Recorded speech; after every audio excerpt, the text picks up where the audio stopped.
Get started. Hi, everyone. Hope you're doing well.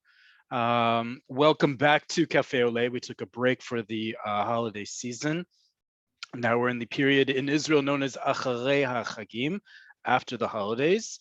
It's usually a more nebulous, ambiguous term, but we are here and back at Cafe Oleh. My name is Jay Rosen. I am not only a volunteer with Nefesh B'Nefesh, I myself made Aliyah with them over 15 years ago. And here at Cafe Oleh, we go over the everyday Hebrew you need in Israel to succeed. It may not be the Hebrew that you're currently learning in Ulpan, or you did learn, or you may or may not have learned in high school or university or yeshiva or your many years here in Israel.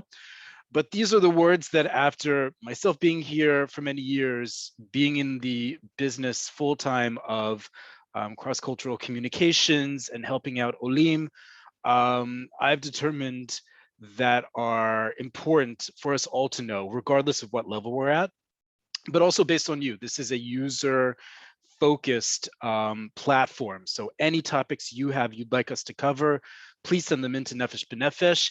If you have not received any of the newsletters lately, we have a full schedule taking us all the way pretty much to the end of the calendar year, Gregorian, so end of December, with a whole bunch of topics, but we're always open to new ideas. We'd love to hear them.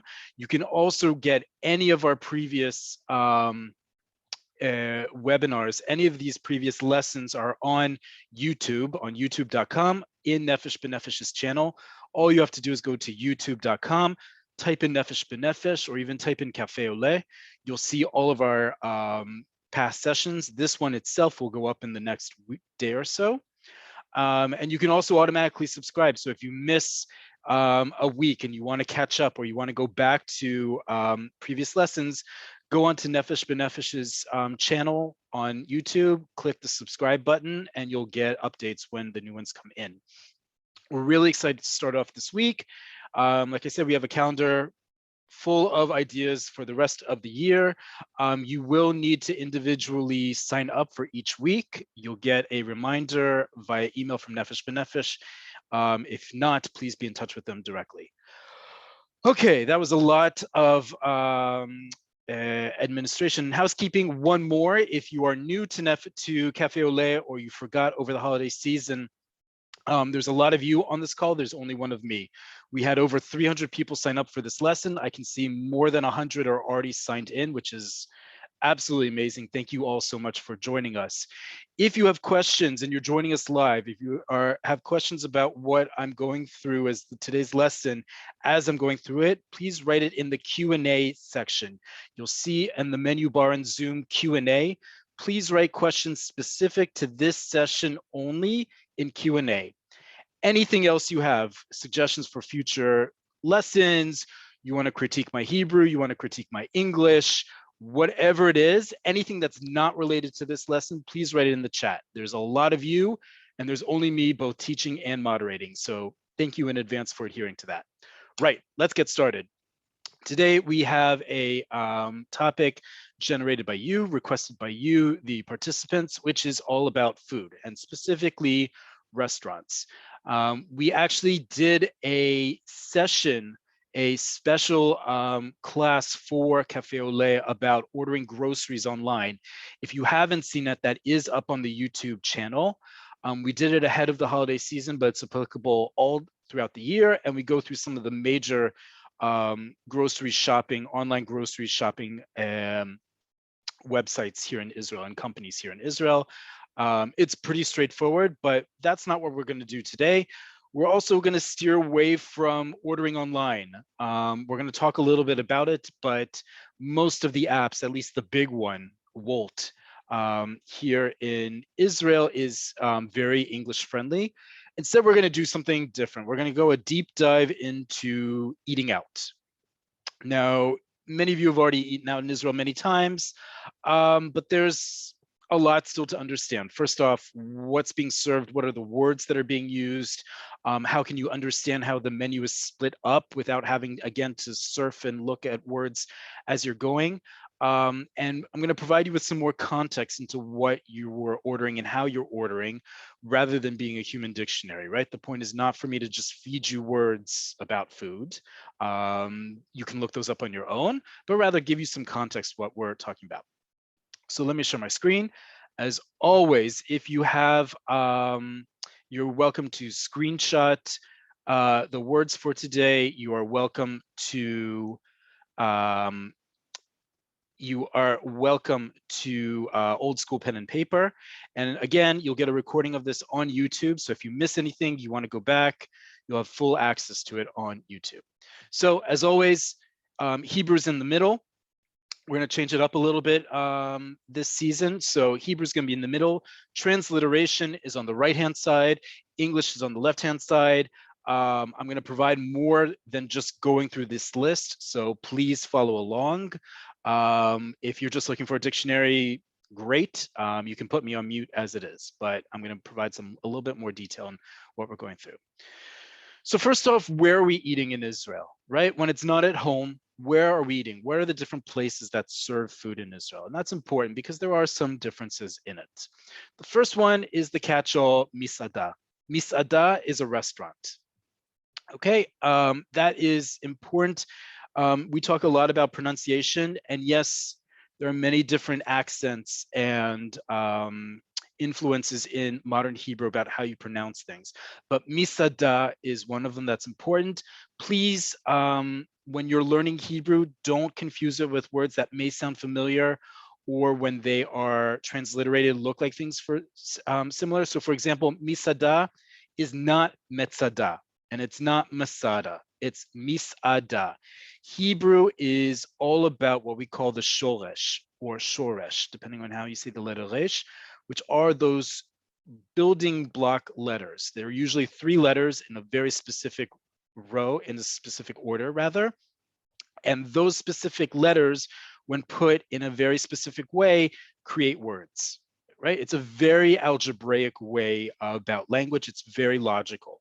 So that's why it's very important. Pronunciation is key in modern Hebrew, both so that you can be understood, regardless of your accent, whether it's native born Israeli or North American or UK, it doesn't matter, right? It just means one less hindrance for you to be understood by other people here in Israel. So Misada. Misada has the shoresh, as you see here in the middle of row 2 here, of Samech Ain Dalet. Those 3 letters, when they're put in that order, right? They may have other letters before it or after it. They may have different vowel sounds under it. But Samech Ayin Dalet has to do with hospitality. It usually has to do something along those lines, right? So I've given you some other examples of words that are related because they have the exact same shoresh, the exact same root as Misada, a restaurant. And we can think of a restaurant as a place where hospitality happens, or a place where you are served, right? Misada is in a very specific type of construct where it's a place. I know that because I know enough Hebrew to know that when I see a word that begins with a mem and ends with a hey, oftentimes it has to do with a location, and it has to do with something that's an active event that takes place in that physical location. So Misada, the place where 2 things happen. One, there's a soed or soadim. A soed, using that same root, as you see here in row 3, is a diner. It's a patron. It's someone who comes to eat. And what do they come to eat? A seuda. Seuda, many of you with a strong Jewish background will know that word from certain holidays. Seuda can be understood as a meal. It's often understood as a feast. It's not just any kind of meal, by the way. It's usually a feast. So that's why it needs to take place in a misada, right? It's not a meal that you would just make at home. It's something a little bit more upgraded. That great word zhuzhed up, right? It's a little bit more than just making food, putting together food at home, right? So a misada is a place where a soed, a diner, comes to have a seuda. So very important, it helps you. Hebrew is great at being so conservative because we use these shorashim all the time, these roots, these three-letter roots, we can figure out words really quickly because once we know the meaning of the root, we can figure out all the different words that are derived from it. So in this case, Misada, Soed, and Seuda all go together. And then we have this fourth word here that you've probably heard a lot, just in terms of dealing with your own healthcare here in Israel or upgrading your healthcare. You've probably gotten a call from your own Kupat Cholim, your HMO, that has asked you about Bituach Siudi. Siudi also has the same shoresh, and it refers to nursing or assisted care. Right, it's the same idea of hospitality, home hospitality in this case. Bituach siudi is insurance that pays for in-house care. Right, so God forbid you need someone to come into your house to help you with everyday activity. That's what bituach siudi, when they offer that to you with your kupat cholim or with your health insurance or life insurance, whatever you have here in Israel, that's what it's referring to, this idea of hospitality. So from this one word, misada, we've already gotten a whole bunch of other words out of it, and we have a little bit more context why we use the word misada to translate for restaurant in English. Let's move on to some other places that we eat. Very classic one, especially where I live here in Tel Aviv, is Beit Cafe. Beit Cafe, Beit is Bait, house, Cafe, coffee. The house of coffee is the way in Hebrew that we say a cafe. Okay, so Beit Cafe is one cafe, Bate Cafe would be cafes. As we know in Israel, cafe doesn't just serve coffee and it doesn't just serve beverages, it also serves food, desserts, all sorts of different things. Okay, this next one, row 5. We have two words here. One is Hebrew, one is definitely not. I ask you to guess which one is the Hebrew or which one is not. I'm sure you can figure out very quickly. Konditoria and Mafia. So if you didn't figure it out in those few seconds, konditoria is not Hebrew. Konditoria comes from the German. Konditoria, like in German, like in other languages, usually refers to a store that sells pastries and baked goods, not necessarily bread. Okay, whereas the Hebrew word ma'afia, ma'afia comes from the same root aleph, pei, hey, which also we get the verb le'efot, to bake, afia, baking, right? So anything that is a mafia is a place where baking takes place, and that usually always includes bread. But these two words basically get mushed together in everyday Hebrew in modern Israel because oftentimes people want to make themselves look a little bit more fancy. And one of the ways for many decades you made yourself look a little bit more upmarket in Israel is to use a non-Hebrew word like konditoria. Whereas now it's actually becoming more in fashion to use just Hebrew. So ma'afia is also just as trendy. But the point is, whereas in other countries there is a difference between a bakery and a konditoria, in Israel there is not. Okay, there are going to be some old school konditoriot, that would be the plural, that only serve and make pastries and baked goods and not bread. But chances are they're going to also have bread, just as a ma'afia is also going to have pastries and baked goods, because that's just the nature of what people are looking for at the average Israeli customer in those places. Okay, so konditoria mafia is also a place we usually eat. They often have tables and chairs and stuff that you can eat on when you sit. This next word, miznon. Miznon has become a very popular word due to one of Israel's celebrity chefs. His name is Eyal Shani. He has a chain of restaurants called miznon, and miznon comes from the same root as you see in our next word, mazon. Mazon means food or nourishment. We've seen this word before when we've gone through nutritional labels, but miznon is best described as a buffet, and more specifically, it's the table on which a buffet is served. So actually, when you go to buy furniture in Israel, the word that we usually call a buffet table or a credenza is called a miznon in Hebrew. right? It's a long table that you would typically put numerous dishes on, hot and cold.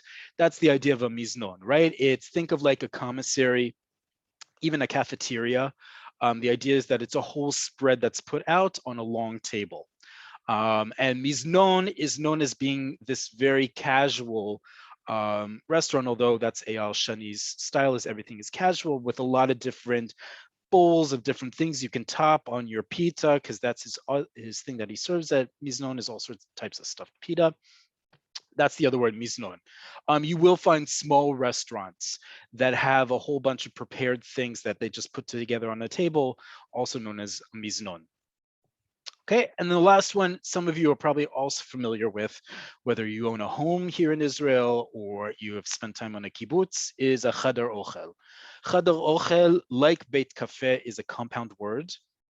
In Hebrew, that's known as smichut. Khadal is from the word cheder, a room, and ochel, food. Okay, so a khadal ochel is a dining room, right? Think of it as the house, the room of food. It's a dining room in a sense of a private home, but it's also a dining room in a hotel or a kibbutz. Those kibbutzim that still have a chadar ochel, where all the members will often take their meals, maybe not all their meals during the week, but most of their meals, and also have their biggest activities, because that ends up being the biggest room, the biggest enclosure on the kibbutz. Right, so that's another one that's a very important word to know. Let's get into the actual meal itself, because here's where you can probably get your way through the menu, but there are some things to know. First off, when we're talking about a mana is a meal, it's a portion, it's a dose, it's a lot of different things. When we talk about food, though, and ordering at a restaurant, mana is both a meal and it's also a course. I didn't put that here. Let me put that in. It's a course. Think like first course, second course, third course. That's what we're talking about here, mana. That being said, Israel is not known for fine dining in the Western sense. So there are very few, if any, places you're going to find, a 10-piece dining set and multiple beyond 3-4 courses. You're not going to find that level of dining. Certainly quality is you're able to have here in Israel, but that kind of setting and that kind of etiquette, it's just not very common here in Israel. But we still use this word mana to indicate what course we're having, right? So mana rishona, or as it's often just written on a menu, rishonot. It's also known as mitavnim or masatem. Rishonot, and many of these words are going to be in feminine, right? Because they're referring to mana. Mana is feminine, as you see here, right? That F in parentheses means feminine. So mana rishona, or just simply manot rishonot, and they take away the manot and they just say rishonot, firsts, right? Rishon means first. Rishonot is plural feminine, referring to mana again. Rishonot refers to the first course, right? We can call that appetizers, hors d'oeuvres, however you want to call it. There are two other words you're going to find in an average Israeli restaurant that may trip you up, but that's why I'm here to help you with that. That won't be there for Rishonot. This first one is here in row 11, Mitavnim. Mitavnim. Mitavnim is the plural of mitaven. That is the Hebrew word, the word generated in modern Hebrew for an appetizer. It comes from the same root as teavon, which means appetite. Beteavon is the Hebrew equivalent of bon appetit, right? What you wish to someone before they start eating. Beteavon, in good appetite. Teavon is appetite. So this is something that is appetizing, right? The idea of an appetizer is it's something that stimulates your desire to eat. So a mitavnim is an appetizer, and that's the modern Hebrew word for an appetizer. Typically, though, when you see the word mitavnim, you're not going to see that in places other than think old school restaurants that still serve clear consomme as an appetizer, right? It's not a particularly trendy word to find, though you probably will in this day and age, in all the different trends in Israeli culinary affairs. You might find a place that uses the word Mitavnim, but just in case you come across it, know what you're talking about. And then this third word, Masatem. Masatem, as you see in the parentheses, I wrote meze. This is the same, it comes from the same root. Meze comes through us from Arabic, originally from Persian. Meze means something that's tasty, maz in Persian, and it gets into meze in Arabic and then throughout the Mediterranean Middle East. In modern Hebrew, we say mazatim. This is, though, an important thing. If you see mazatim on a menu, and typically you'll find that in a Mediterranean or a Middle Eastern or Balkan restaurant here in Israel, it doesn't necessarily mean appetizers. Usually it'll mean spreads. Think hummus, think trina, think any kind of very viscous type salad. We have a lot of things that we call salads here in Israel, which are in fact more like a spread. You can smear them on a piece of bread, right? That could be baba ganoush, that could be matbucha, all those things you will often find at a restaurant. It'll offer masatim, and it'll say 3 different masatim served with bread. And you're thinking, oh, that's great. It costs 26 shekel for 3 different types of masatim. And what you end up getting is a little thing of hummus, a little thing of trina, and maybe a little thing of pesto or one of those other spreads, right? You're thinking, wait, I thought I was getting appetizers because it's masatim. It's like meze. This is a place where a simple translation is not going to work, right? Even if Google Translate or another much better translation service was going to tell you what mazatim were, they weren't necessarily going to tell you it's mainly going to be spreads, right? So now you know when you go to one of these restaurants and it offers mazatim, you're getting little bowls of spreads, not actual appetizers. So you're not getting something that's a solid that you would think of as a quote unquote appetizer. Okay, very important, I think, at least when you're ordering and paying that kind of money to go eat out here in Israel. Next term, row 12, Ikariot. Ikariot comes from the word ikar, principle. Ikaron is a principle. Ikar is center of something. Ikariot is also short for manot ikariot, right? We just had manot rishonot. Now we have manot ikariot. Manot ikariot are main dishes, right? It's often just categorized as Ikariot.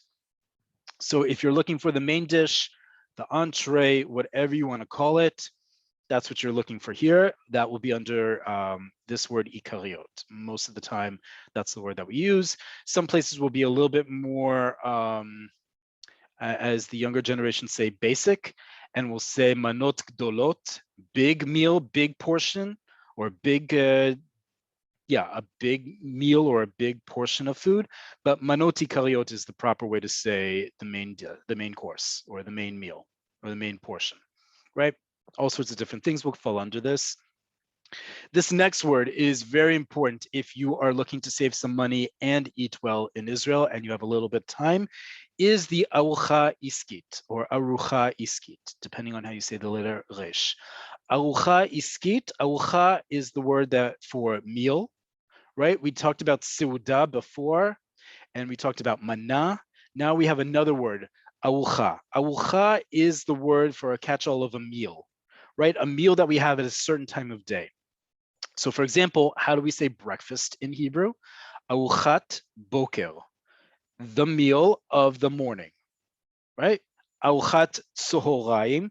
Tzohoraim is the Hebrew word for noon. So the meal of noon, lunch, aruchat tzohoraim, and dinner, same idea, aruchat erev, meal of the evening.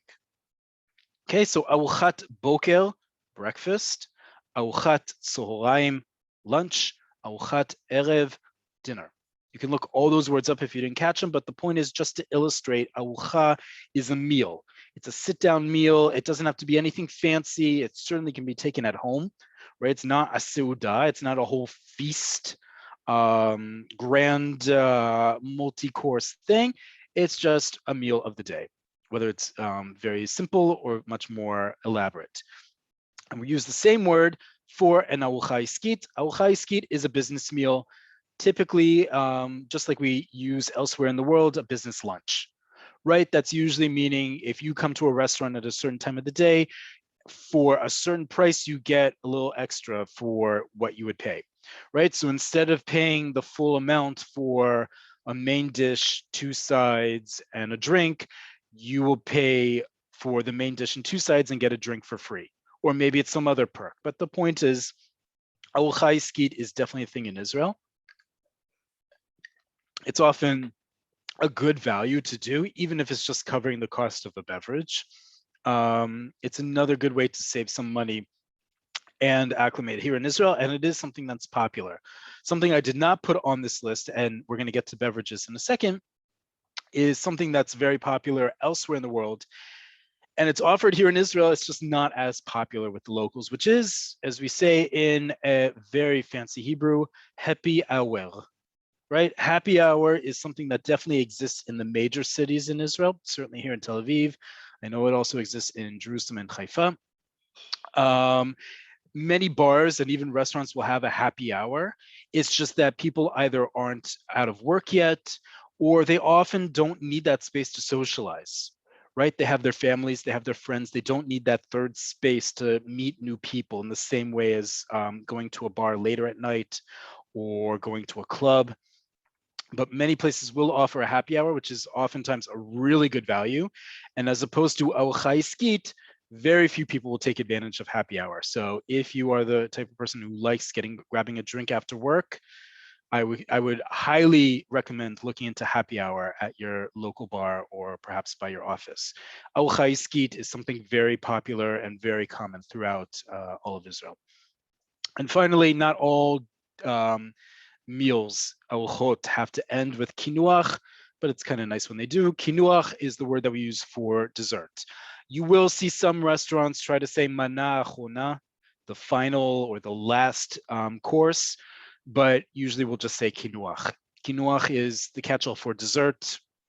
Any kind of dessert, doesn't matter if it's dairy-free, full of dairy, just fruit, whatever it is, but it is something typically sweet. Okay, let's get on with some other food words that are important to know, especially when ordering. This is one of my favorite things to say, and I talked about this before with regards to pronunciation, that the word for a restaurant is misada, right? If you can't say misada and have that little break there, just you can pronounce it a little bit more eliding, misada. Okay, misada, misada, however you want to pronounce it, but that's how you pronounce it. Okay, and here's where we get to a word, why Hebrew is great in being so conservative with its words and why you need to pay attention to how words are pronounced. Any of you who, not just in speaking English, because as we say, the emphasis on the right syllable is important. The emphasis on the syllable. I hope you got that joke. There are languages in the world, one of the biggest ones, Mandarin, and other languages in the same family like Vietnamese, Cantonese, will have the exact same word, but it's pronounced differently with a different tone, and the tone indicates the meaning. So you can say one word one way, and then when you change the tone, it means a completely different word, not even related.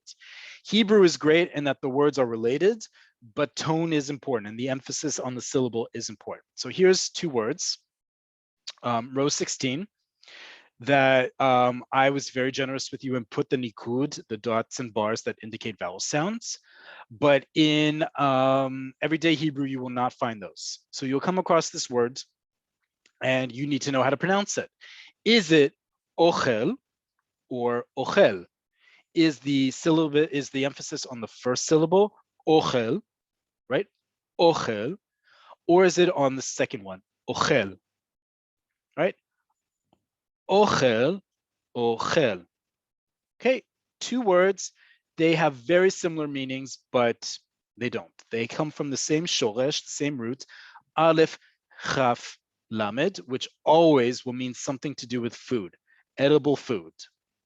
Okay, le'echol is to eat, ma'achal is foodstuffs, achila is eating, Ani achalti, I ate.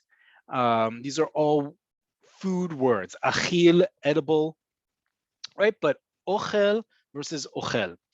Ochel, right? This first word here in Hebrew and in the transliteration, ochel, where the emphasis is on the first syllable, on that o.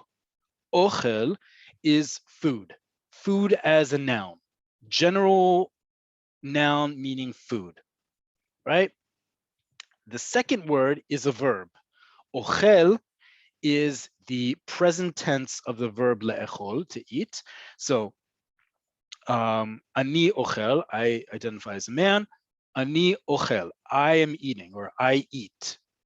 Okay, you eat, singular, masculine. Ata ochel, he eats, or he is eating. Hu ochel, right? So you can have a sentence that says, Hu ochel et haochel. Hu ochel et haochel. He is eating the food, right? We could say that in English too. He's eating the food. But in Hebrew, because we use the same root for all the words associated with that same meaning, we get in this situation where you need to make sure that your pronunciation is right. Now, it's not going to be the end of the world if you forget ochel versus ochel. Okay, it's not.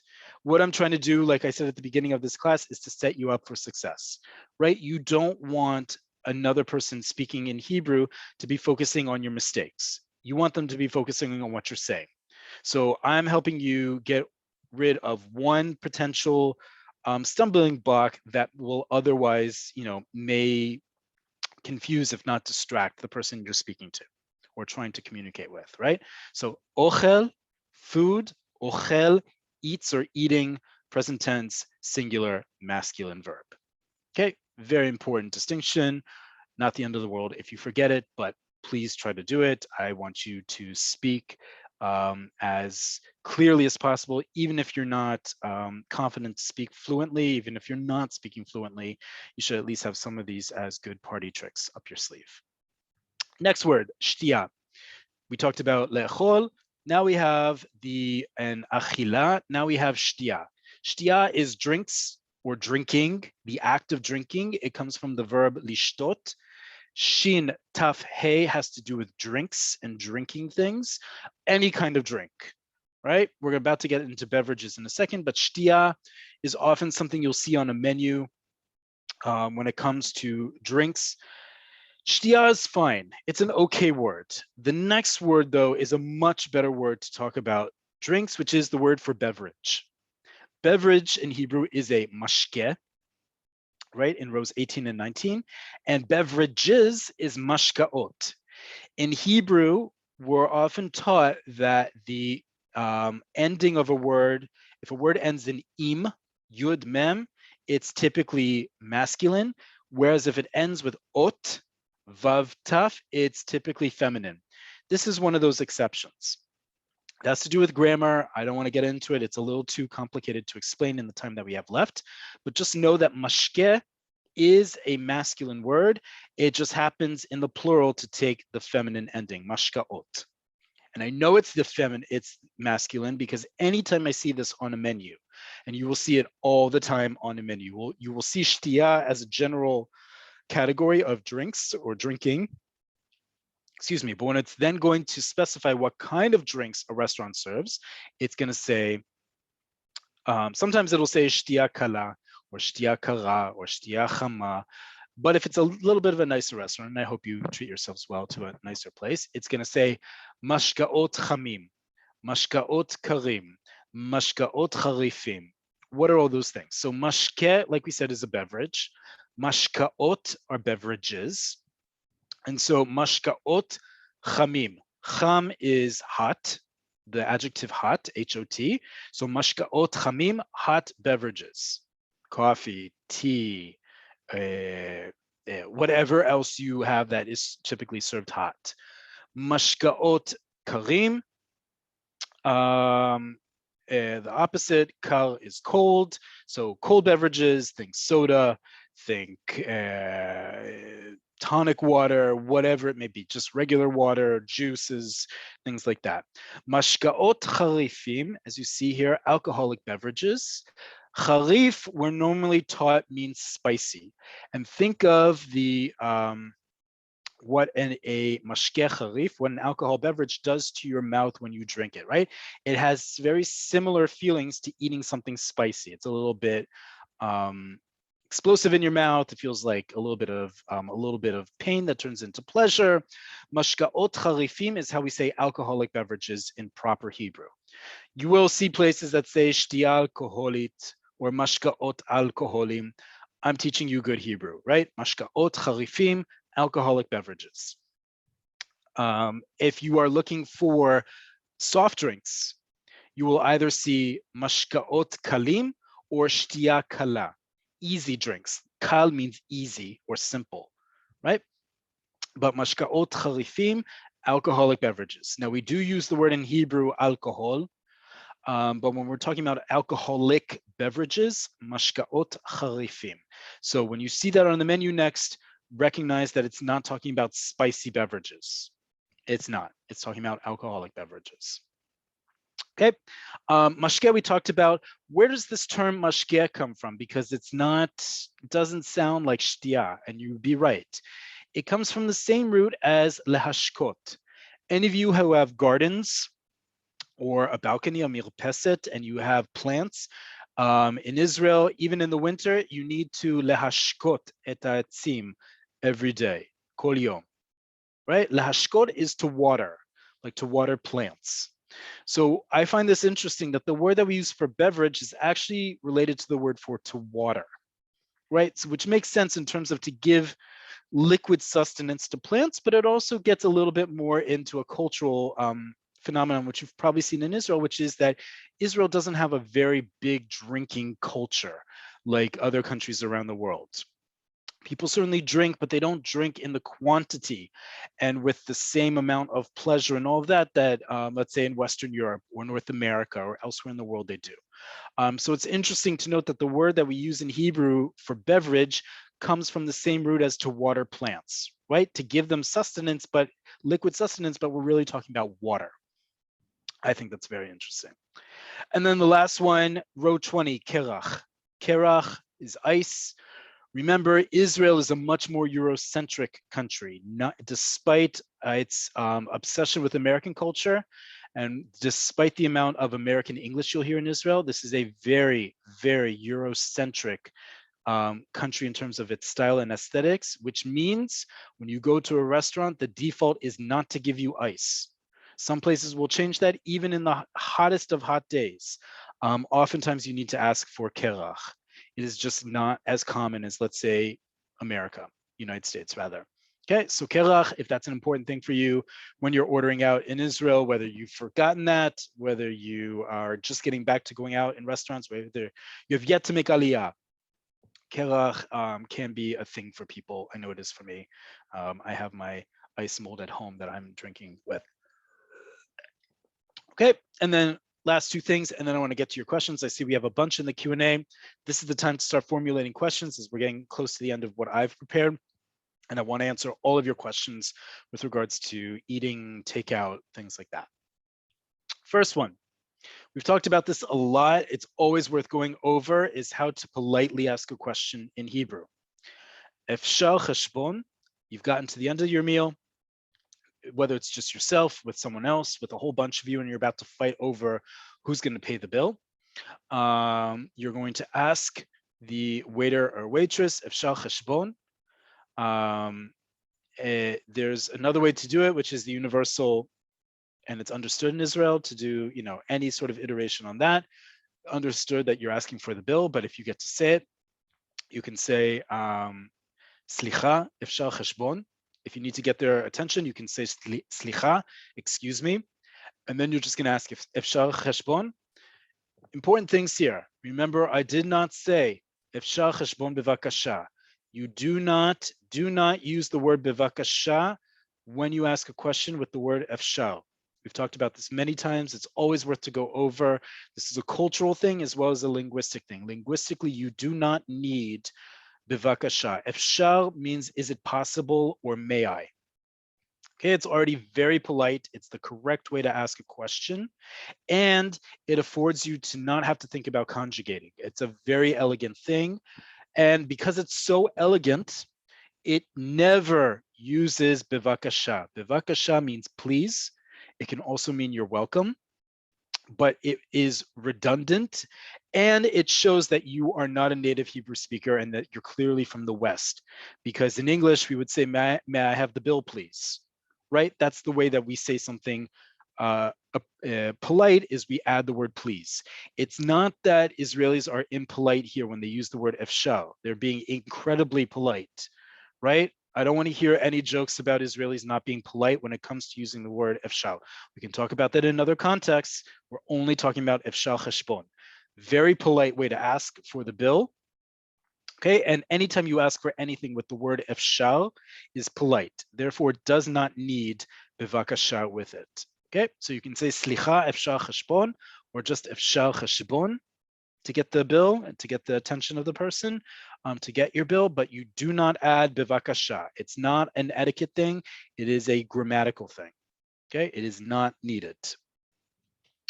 Okay, and then the last one is shirut or tip.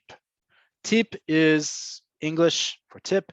Shirut is the catch-all word in Hebrew for service, right? Because tip in many countries is called service, service, right? And it will say on almost all bills in Israel, with the exception of a handful of restaurants, service not included. It will write that in English as well as in Hebrew, hashirut eino kalul, or eino kolel. But either way, most restaurants do not add tip to a meal, and you are asked at the end whether you're paying in cash or credit card if you'd like to add that. Israel is a country where you can add the tip when you're paying by credit card. You just need to tell them when they're going to pay. You can either tell them an exact amount or the percentage of the total bill. Another cultural thing, although there, God willing, very soon international tourists are coming back to Israel, and it's wonderful to have so many olim from fellow Americans from the United States here. Israel is not America. You do not need to tip more than 15% at a restaurant. Okay, it's not a tipping culture. This is not America. It doesn't need to turn into it, right? 15% is a really, really good meal with excellent service. Anything between 10 to 15% is more than acceptable.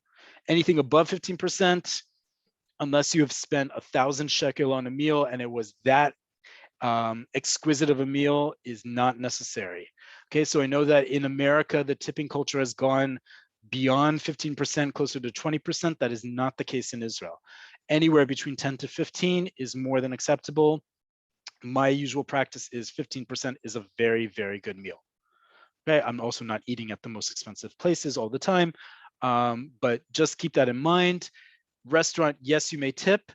Many other places you are not expected to tip, but don't go any higher than 15% unless it says so on the menu that you had a table of how many guests and therefore need to be included, or it was just that stellar of a meal. But chances are 10 to 15 is more than okay.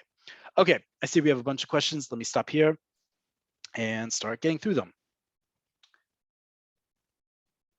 Okay, Anonymous, as I said at the beginning of this class, but I'm happy to say it again, youtube.com, youtube.com, type in Cafe Oleh or Nefesh B'Nefesh. You will see a recording of all of our previous lessons and the spreadsheet here. So if you aren't able to write down the words or screenshot it as I was doing it, you can go back, freeze the screen, screenshot it, write it however you want to use the vocab as you'd like.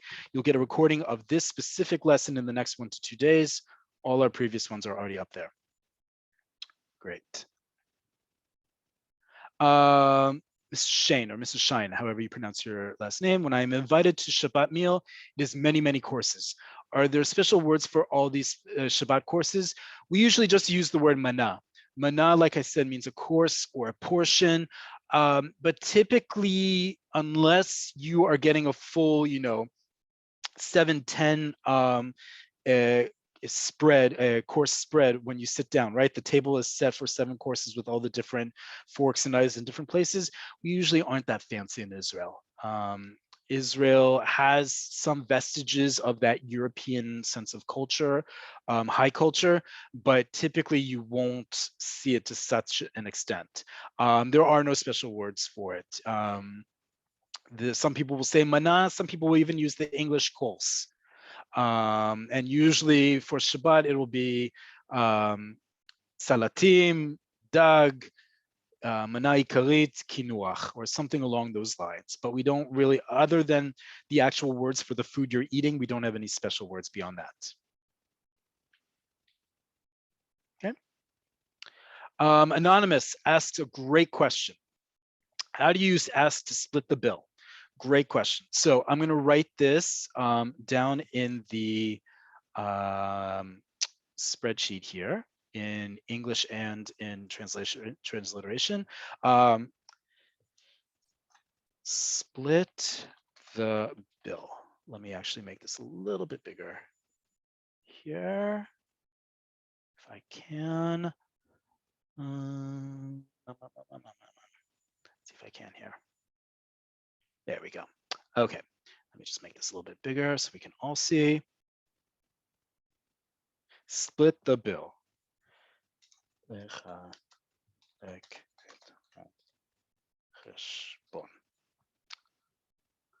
let me write that down here.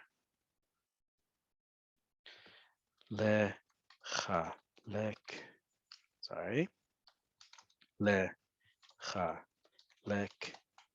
Et ha-cheshbon. Okay. We said that cheshbon is the bill. Lechalek is the verb for to divide. So lechalek et ha-cheshbon is to split the bill, divide the bill. You can just give them the cards. If it's an even split, you can say that. If it's 2 people who are splitting it, you can simply say chetzi chetzi. Chetzi is the Hebrew word for half, right? So if you say chetzi chetzi, it's 50-50. It's the same way as that we say in English 50-50. Instead in Hebrew, we say half half. Okay, but otherwise, if אפשר לחלק את החשבון, can I or may I split the bill? And almost always it's can. Yes, and then you give them how many cards it is and you tell them how many, or they'll ask you kama or le kama for how many, and then you'll give them the cards accordingly. But great question there, how to split the bill. Aryeh Nachama asks, can you say cheshbon bevakasha? You can, it's not as polite as efshar cheshbon. Efshar cheshbon. Cheshbon bevakasha is a little aggressive, whereas efshar cheshbon is a little bit more. Remember, Israel is more Eurocentric. It's perfectly all right to sit at a restaurant, to sit at a table for a long period of time, and you have to actively ask for the bill. They're not going to give it to you immediately. Cheshbon bevakasha is you are insinuate, you are, yeah, it's not the nicest thing to say. Just simply say efshar cheshbon or slicha efshar cheshbon, much nicer, much more polite. Miri asks, how do you get plain tap water instead of a bottle of water that they charge for? So typically, great question. They will ask you at a nicer restaurant. Okay, nicer restaurants, just like in other parts of the world, will ask you, do you want tap water, still water, bubbly water? Same thing in Israel. Only the nice restaurants will ask you that. The default in a what we call misedet poalim, a workers restaurant, a blue collar restaurant, will always be tap water. But if you want to be sure that you're only getting tap water, here's how you say tap water in Hebrew.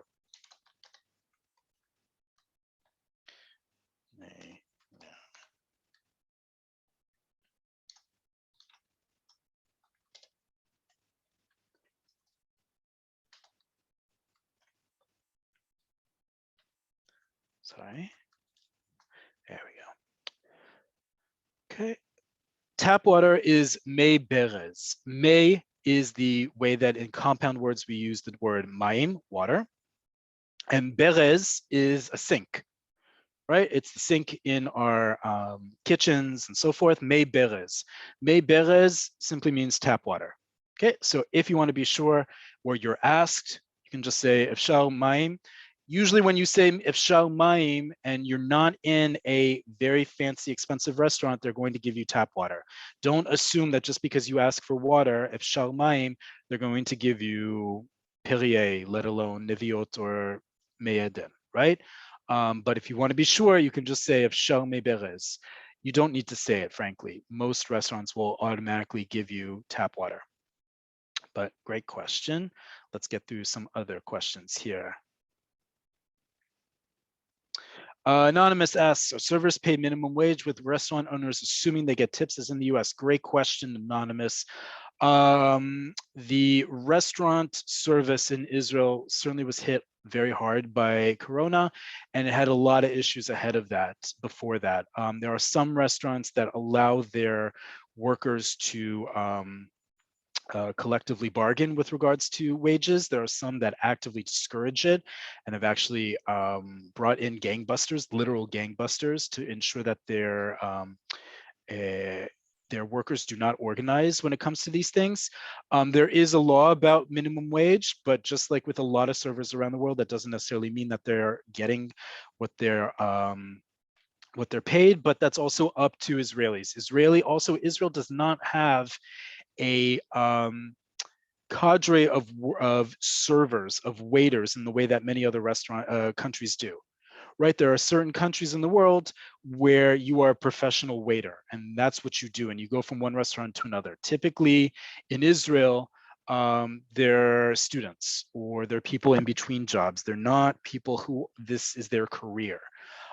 So they're usually in it for whatever pay there is, including the service. That being said, no one is expecting more than 15%. And even then, 15% is the absolute highest anyone is expecting in tips. Tip is not meant to subsidize their wage. If it is, that's not necessarily something you're going to know in looking up a restaurant, unfortunately. But that's very much up to the restaurateur how they pay. Just like with other small businesses, you don't necessarily know what happens behind the scenes, as it were.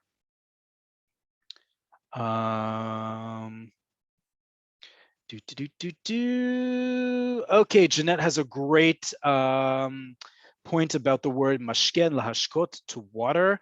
And she brings up from the Torah. Remember that even in modern Hebrew, a lot of our inspiration for modern words like lahashkot come from traditional Jewish sources. When Elazar ben Yehuda and the other pioneers of the modern Hebrew language were looking to create new words, they first looked to actual sources in Hebrew, such as the Torah, to find inspiration, if not actual words. And sure enough, she brings a quote from the book of Bereshit. Thank you, Jeanette, for that. Bruce, can I add tip to the credit card? Yes, like I explained before, you absolutely can add tip to the credit card in Israel. It's not a separate charge. Just when they come around with the machine or they take your card away, after you've seen the bill, you tell them how much to add. This is it. That's a very important distinction. If you've never eaten out in a restaurant and paid with a credit card in Israel, you will not be presented, unlike in the United States, right? You need to tell them in advance how much you want to put as the tip. It's awkward, but that's the situation. It is not the situation where you get the bill, you write in the tip, and then you leave the bill there, and then it's further charged on your card. That's not the case. The full charge is done in one fell swoop, including the tip. So just keep that in mind. You can certainly leave tip as cash if you're paying with credit card, but you can also add it as a credit card. Okay.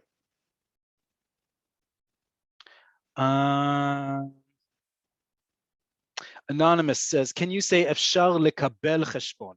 So lekabel is the verb to get or to receive. Anonymous, you don't need to say that. Efshar cheshbon is perfectly understood, right? It's not an abstract idea. When you're sitting in a restaurant, it's the end of the meal, you're sitting in front of an empty plate, and you ask the waiter or waitress efshar cheshbon, it's understood why you want the bill. It's to pay it. Okay. And then someone asks, and if you only want bottled water, You would certainly ask, Efshar maim bibakbuk. Bakbuk is the word in Hebrew for bottle. So you can certainly just ask, you can say Efshar maim bibakbuk, or a much more difficult way to say that, which is the word for bottled, which is mebukbak. And because maim is a plural word, you would have to say maim mebukbakim. I don't say that, and I don't usually order bottled water, so that saves me a little bit of a tongue twister there. But yes, bakbuk is a water, is bottle. Mebukbak is bottled, as in the adjective. Okay. How do you say I want to tip 15%? Great. In percentages in Hebrew, it's very simple. The number and then the word achuz. Achuz means percent, right? So I'm not going to go through the numbers here with you, but if you wanted to do 15%, 15 is how we say 15, achuz. 15 achuz. Okay, so if you want to add tip, you would simply ask, and this is what I will write this in the list. Efshar, in the Hebrew part there, shall sif tip, or efshar leho sif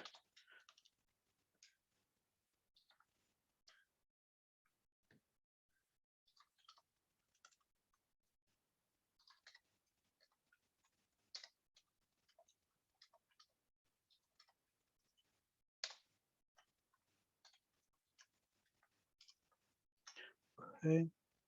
And there's two ways to say it. Efshar leho sif tip, or efshar leho sif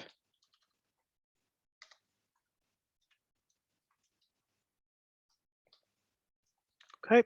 Two ways to say it. Great question. Of course, if you want to add a tip, is simply say, all right, let me just make sure that you can see that. And tip overlap. Cool. Is either, sorry, just one time. Text wrap. Efshar leosif tip, may I add a tip? And or if you're asked, if you ask efshar leosif tip, they will usually say kama. They'll ask you kama. Kama simply means how much, and then you'll tell them how much. Or I can say efshar leosif blank, achuz. Okay, blank, you'll fill in the number in Hebrew. Achuz is the word for percentage, like I just said. So efshar leosif tip, or efshar leosif x achuz. X is the generic way we say in Hebrew x. It's the same letter, anyways. So you can either make it a percentage or you can make it an amount. If you want to do it as an amount rather than a percentage, you would say efshar leosif however much it is, right? 10 shekalim, 20 shekel, whatever it is. But know that they can do the computation on their own. You don't need to do it yourself. So you can simply say the percentage that you want to add, 10, 12, 15%, however much you'd like. Okay, great question. All right, let me see if you have any. Shane, is there a restaurant tax added to the bill? No.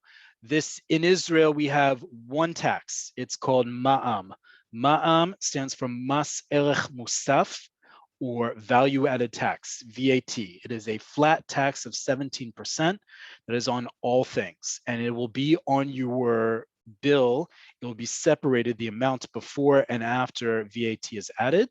That is the same VAT that is added to all goods.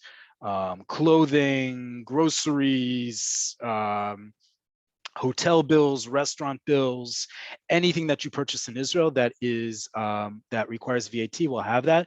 It is not a separate bill. If, for example, I'm in the United States, I'm from Washington, D.C. Washington, D.C. has a different restaurant tax than the state of Maryland or the Commonwealth of Virginia. So it also plays into where you eat in addition to all the other taxes, right? Israel doesn't have any of that. We only have a flat tax called ma'am, VAT. How much should you tip a pizza delivery man? Should you tip them at all? Great question. Look, people have gotten, unfortunately, accustomed to the tipping culture here in Israel. And I say unfortunately because it does make people very greedy, especially when the service is not great.